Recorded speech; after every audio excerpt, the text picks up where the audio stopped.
What about you? What is your reaction to what you just heard? After all, the last time I checked, you happen to be among the elite that say they liberated Rwanda in 1994.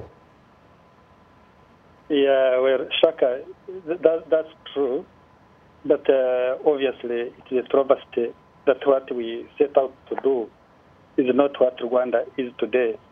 And I entirely agree with Etienne when he talks about lack of opposition in Rwanda. It's not because Rwandans would not be able to have opposition leaders.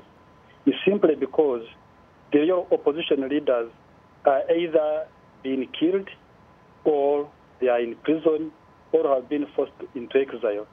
So for that matter, you're not going to have leaders who are fabricated by Kagame, like Mpayimana, and you think you're going to have an election. Shaka, in Rwanda, what we are having today is not an election. We're not having elections in Rwanda. We are actually having a brutal and expensive coronation.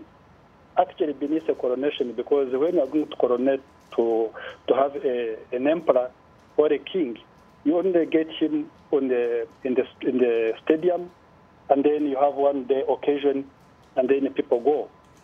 But in Rwanda, it's brutal in the sense that people are being killed today, people are disappearing, people are being imprisoned, and the population is forced into stadiums and the meeting places. They start assembling in meeting places at midnight, and Kagame comes the next day at 2. Imagine if that was your mother. Imagine if that was your sister. Imagine if that one was your child. And some of those have children who have to go to school. Schools are closed. Some have got people who are in hospitals. They can't go see them because there is a rare.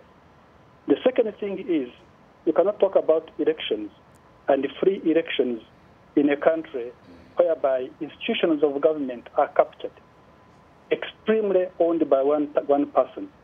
In a dictatorship, you don't talk about elections. You talk about a coronation of a dictator.